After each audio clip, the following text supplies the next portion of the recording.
तुम कुछ और बात करना चाहते हो तो बताओ। हाँ आए अल्लाह के नबी, मौत और जिंदगी का तो कोई भरोसा नहीं, लेकिन आज मुझे एक बात कहनी है। आए अल्लाह के नबी, मेरी एक बेटी है, बस सिर्फ मेरी एक बेटी है, मैं उसकी शादी से फारिग हो चुका हूँ, वो भी पराए घर की हो चुकी है, वो भी शौहर वाली है, उसके भी बच्चे हैं, वो अपने ससुराल जा चुकी है, वो अपने शौहर के पास खुश है।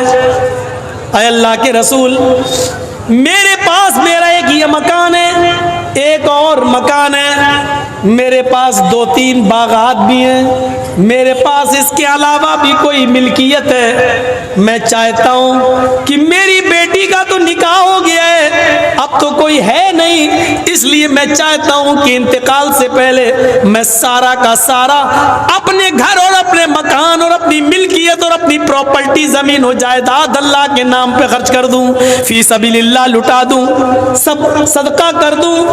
आए अल्लाह के नबी, कैसा रहेगा? अगर ये सही है तो मैं आपको दे देता हूँ, आप इसको दीनी काम में जहां लगाना चाहें लगा दें। अल्लाह के नबी फरमाते हैं, ऐसा तुम ऐसा हरगिज नहीं कर सकते। बुखारी के अल्फाज पर गौर करना, ऐसा तुम ऐसा हरगिज नहीं कर सकते। कहा अल्लाह के नबी, मैं चाहता हूं कि अपनी जिंदगी में कुछ न कुछ सदका कर लूं, क्या मैं सारा का सारा नहीं दे सकता? अल्लाह के नबी फरमाते हैं, नहीं, ऐसा तुम सारा का सारा नहीं दे सकते।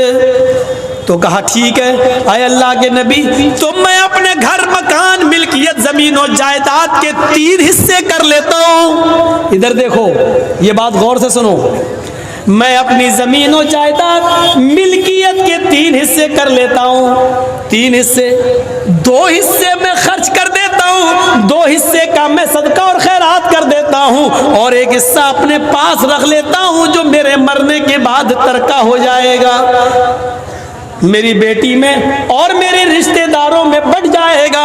अल्लाह के नबी कहते हैं, आए साद तुम ऐसा भी नहीं कर सकते हो, अपनी मिल्कियत, अपनी प्रॉपर्टी, अपनी जमीन और जायदाद का 2/3 यानी 3 हिस्सों में से 2 हिस्से भी खर्च नहीं कर सकते हो। कहा अल्लाह के रसूल ठीक है, अगर 2/3 2/3 भी खर्च नहीं कर सकता हूं तो ऐसा करता हूं कि मैं अपनी मिल्कियत को आधा आधा कर देता हूं, आधी मिल्कियत अल्लाह की राह में खर्च कर देता हूं और आधी मिल्कियत अपने पास रख लेता हूं, वो मेरे मरने के बाद मेरी बेटी और मेरे रिश्तेदारों में तरके के तौर पे काम आ जाएगी। आपने फरमाया, आए साद तुम अपनी जिंदगी में अपनी प्रॉपर्टी, जमीन और जायदाद का आधा आधा हिस्सा करके आधा माल भी सदका और खैरात नहीं कर सकते हो, आधा भी नहीं दे सकते हो। तो कहा अल्लाह के रसूल, अगर आधा भी नहीं दे सकता हूं तो ऐसा कर लूं कि मैं अपनी प्रॉपर्टी, जमीन और जायदाद और अपने मालो दौलत सबके 3 हिस्से करके 2 हिस्से, एक हिस्सा मैं अपने पास रख लूं, एक हिस्सा मैं खर्च कर दूं, 2 हिस्से मैं अपने पास रख लूं, एक हिस्सा मैं खर्च कर दूं, यानी 1/3 3 हिस्से करके। अभी तो कह रहे थे कि 2 खर्च कर दूं, 1 रोक लूं, अब कह रहे हैं 3 हिस्से में से 2 खर्च कर दूं और 1 खर्च कर दूं और 2 रोक लूं, 1 खर्च कर दूं।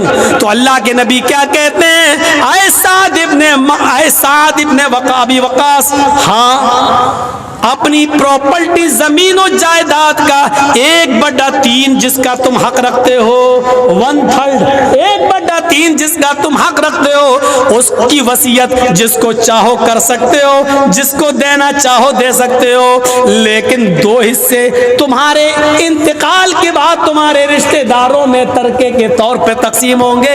1/3 हिस्सा तुम खर्च करना चाहो तो कर सकते हो, सदका और खैरात देना चाहो तो दे सकते हो, हालांकि ये भी ज्यादा है, यानी मेरी मानो तो ये भी ज्यादा है, लेकिन 1/3 का तुम्हें इख्तियार है, 1/3 का तुम्हें इख्तियार है।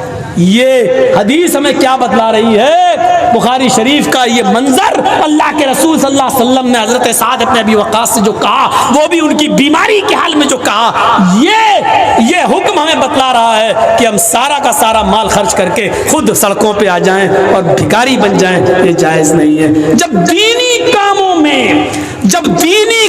में हद से ज्यादा माल खर्च करके लुटाना जायज नहीं है, तो शादी और ब्याह में, आतिशबाजियों में, बीड़ी और सिगरेट में, पान तंबाकू में और शराब नोशी में फजूल खर्ची करना कहां से जायज हो जाएगी? ये हमारी तकरीर का आज मौजूद दूसरा है।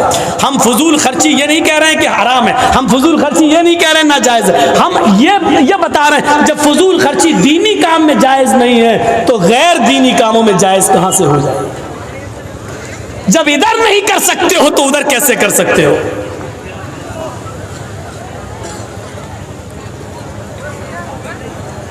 ये जहन अपना बनाइए, खाने में, पीने में, चलने में, फिरने में, बोलने में एतदाल, बीच का रास्ता अख्तियार होना चाहिए, बीच का रास्ता। अरे इबादत में फजूल खर्ची जायज नहीं है। इबादत में अल्लाह के नबी सल्लल्लाहु अलैहि वसल्लम ने बता दिया, हदीसों की किताबें पढ़ जाइए, जब वुजू बनाने बैठो तो कितने पानी से वुजू बना सकते हो, गुस्ल करने बैठो तो कितने पानी से गुस्ल कर सकते हो, अल्लाह के रसूल गुस्ल में कितना पानी इस्तेमाल करते थे, सब ये छोटी छोटी हदीस की किताब बुलूगुल मराम में आपको मिल जाएगा पूरा का पूरा तरीका। आप कितने पानी से वुजू बना लेते थे, आपको पूरा का पूरा तरीका मिल जाएगा। लीजिए, 2 मुद पानी से आप वुजू बना लेते थे। 2 मुद कितना होता मालूम है आपको? 4 मुद का 1 सा, 4 मुद का 1 सा, 1 सा कितना होता है? पौने तीन सेर, यानी 2.5 किलो, 2.5 किलो। 4 मुद का 1 सा यानी 2.5 किलो का 1 सा, और अल्लाह के रसूल 4 मुद नहीं 2 मुद यानी 2.5 किलो से आधा कर दो, कितना हुआ? 1.25 लीटर पानी से वुजू बना लेते थे, और फिर आप कहते थे पानी बचाओ, पानी में फजूल खर्ची मत करो।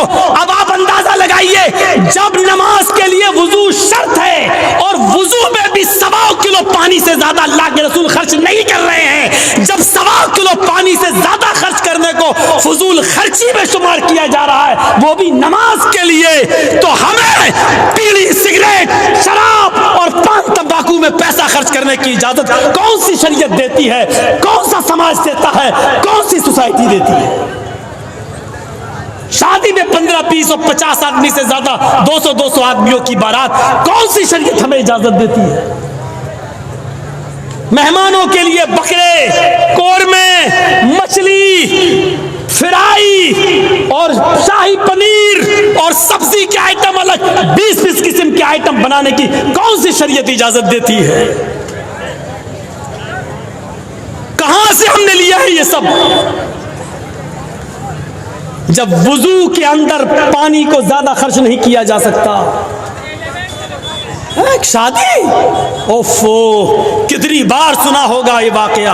अल्लाह के रसूल सल्लल्लाहु अलैहि वसल्लम के पास, नबी अकरम के पास एक औरत आती है, एक औरत, कितनी बार ये वाकया सुना होगा, और आकर कहती है अल्लाह के रसूल मैं अपने आप को आपको हिबा कर रही हूँ, मैं अपने नफ्स की मालिक आपको बना रही हूँ, मैं आपसे निकाह करना चाहती हूँ। अल्लाह के रसूल ने उसको एक नज़र देखा, और नज़र देखने के बाद आपने नज़र नीची कर ली और फरमाया, अरे औरत, अब मुझे औरतों में कोई रग़बत ना रही, अब मुझे किसी औरत की ज़रूरत नहीं, यानी अब मुझे शादी की कोई ज़रूरत और हाजत नहीं है। वो औरत वहीं बैठ गई कि शायद अभी अल्लाह के रसूल हमारे लिए कोई फैसला करेंगे। वही एक सहाबी बैठे थे, कहा अल्लाह के रसूल अगर आप नहीं करना चाहते हैं तो मैं निकाह का ख्वाहिशमंद हूं, मेरे साथ निकाह कर दीजिए। ओए होए, जरा देखिए तो सही। अल्लाह के नबी सल्लल्लाहु अलैहि वसल्लम फरमाते हैं तुम निकाह करना चाहते हो? कहाँ? उस औरत से पूछा कि ये चाहते हैं, तो कहा अल्लाह के रसूल अगर आप नहीं करना चाहते तो इनके साथ कर दीजिए। तो आपने उस सहाबी को अपने करीब बुलाया। बुखारी के अल्फाज देखिए, आपने फरमाया क्या आप अपनी बीवी को मेहर में कुछ दे सकते हो? जरूरी है मेहर। जिस चीज की सबसे ज्यादा जरूरत होनी चाहिए समाज और सोसाइटी में, निकाह के वक्त एक काजी को निकाह पढ़ाने वाले को पूछना चाहिए कि आप अपनी बीवी को मेहर कितना दे रहे हो। फिर औरत के पास खबर जाना चाहिए उस लड़की के पास कि तुम्हारा होने वाला शौहर इतने रुपए मेहर देना चाहता है, क्या तुम इतने रुपए मेहर या ये मेहर में ये लेना चाहती हो, क्या इतने में तुम कबूल कर सकती हो?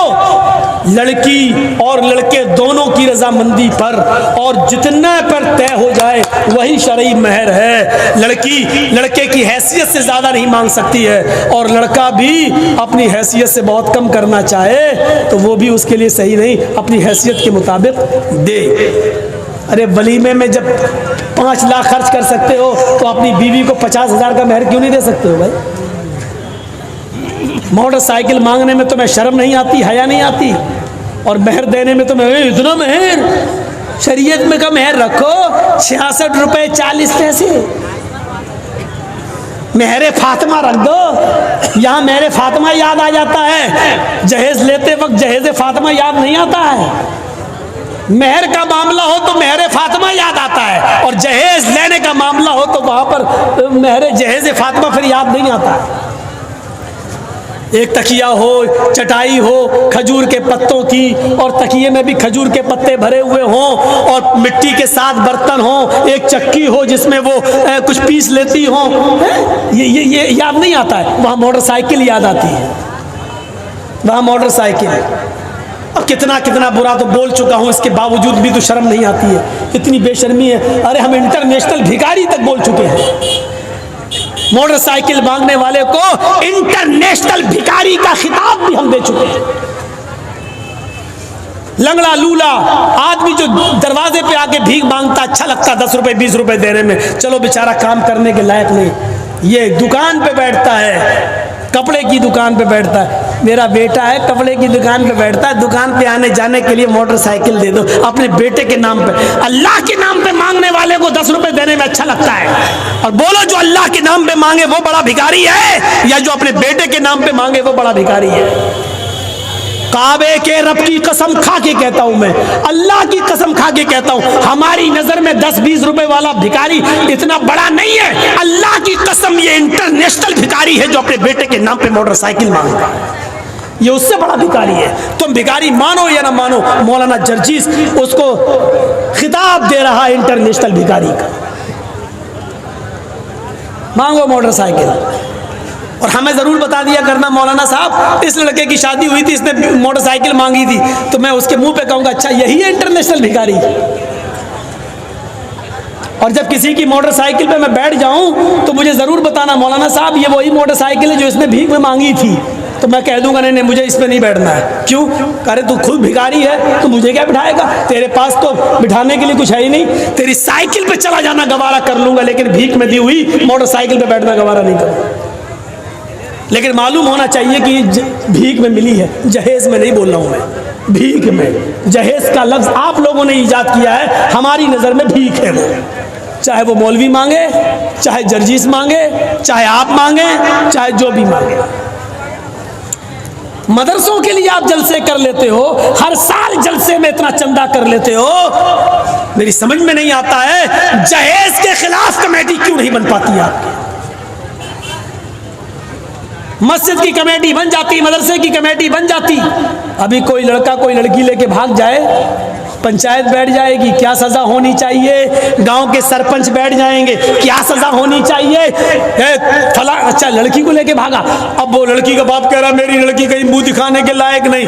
पंचायत फैसला कर रही है, 2 आदमी 5 आदमी इधर से बैठ गए, 5 आदमी इधर। अब पंचायत फैसला कर रही है, क्या कर रही है? 4-5 लाख रुपए दे दो। या दूसरा फैसला क्या कर रही है? चल अब अपने लड़के की शादी उसी लड़की से कर।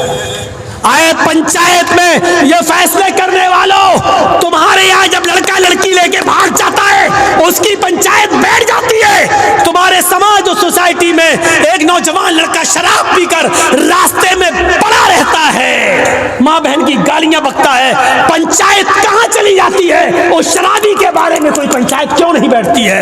उस शराबी का सोशल बाइकाट क्यों नहीं किया जाता है? वो शराबी तुम्हारे मुआशरे और समाज में क्यों रहता है, क्यों पनप रहा है? जो चीज तुम्हें पसंद आती है तुम उसकी पंचायत बिठा लेते हो, और जो चीज में तुम्हारी औलाद खुद मुलव्वज़ है उसकी पंचायत नहीं। यानी जो तुम्हारे पसंद मन में आए उसकी पंचायत करोगे, और जो तुम्हारी मर्जी में आए उसकी पंचायत नहीं करोगे। ये शरीयत है, कोई किराना मर्चेंट की दुकान नहीं, परचूनी की दुकान नहीं। जो पसंद आए वो ले लो, और जो पसंद ना आए उसको छोड़ दो। शरीयत है। अगर लड़का लड़की लेके भागता है उसकी पंचायतें जुड़ती हैं, तो शराबी लड़कों का सोशल बाइकाट होना चाहिए। न कोई उसको लड़की दे न उसकी लड़की ले, ये पंचायतों में ये तय होना चाहिए, उसका सोशल बाइकाट होना चाहिए उसका। हमारे समाज में, मुआशरे में लोग नमाज नहीं पढ़ते और अजान हो रही है, और बेनमाजी हमारी आंखों के सामने टहलते। पंचायत और गांव के सरपंच कहां चले जाते हैं? उनके खिलाफ मीटिंगें क्यों नहीं होती हैं? जबकि बेनमाजी के बारे में शरीयत कहती है कि बेनमाजी अगर शादीशुदा है, अगर वो नमाज शादी से पहले पढ़ता था और शादी के बाद अगर उसने नमाज पढ़ना छोड़ दिया तो उसकी बीवी उस पर हराम हो जाती है। शरीयत कहती है कि यह निकाह बातिल हो जाता है। वो तलाक दे या न दे, औरत किसी नमाजी औरत के आदमी के साथ निकाह कर सकती है। जहां शरीयत ये हुक्म देती है उसके लिए कोई पंचायतें आप नहीं बिठाते हो। लड़का लड़की लेके भाग जाए तो पंचायतें बैठ रही है, शराबियों के खिलाफ कोई पंचायत नहीं बैठ रही है। कहां चला गया हमारा समाज? कहां चली गई हमारी सोसाइटी? अपने अकल के नाखून लो और सोचो। वो औरत कहती है, फिर मैं बहक गया, कहती है अल्लाह के रसूल, अल्लाह के नबी ने क्या कहा? मेहर बताओ देने के लिए क्या है, क्या दोगे मेहर? कुछ है? कहने लगा नहीं मेरे पास कुछ नहीं है। अल्लाह के नबी ने कहा एक बार अपने घर चले जाओ और देख कर आओ। बुखारी शरीफ का वाकया, किताबुन निकाह। एक बार घर जाओ, अगर कुछ मिल जाए तो लेकर आओ। वो गया और वापस आया, कहता अल्लाह के रसूल मैं घर गया, घर में लोगों से पूछा, अपने घर वालों से पूछा, घर में कुछ नहीं है, ऐसी चीज हमें नहीं मिली कि मैं इसको मेहर दे सकूं। मेहर देने के लिए भी नहीं है, घर में कुछ है नहीं, और शादी का सपना हम तसव्वुर करें हमारे यहाँ हो जाएगी। अल्लाह के नबी ने कहा अच्छा ठीक है कोई बात नहीं, एक काम करो एक बार और घर चले जाओ। का फिर का अगर लोहे की अंगूठी मिल जाए तो वही लेके आओ, जाओ उसी को मेहर बना देंगे। अरे कुछ तो दो अपनी होने वाली बीवी को। वो गया, फिर वापस आया और कहता अल्लाह के रसूल लोहे की अंगूठी भी नहीं मिली। कहा कुछ भी नहीं है? कहा अल्लाह के रसूल सिर्फ इस लुंगी के जो मैं पहने हुए हूं इसके अलावा मेरे पास कुछ नहीं है।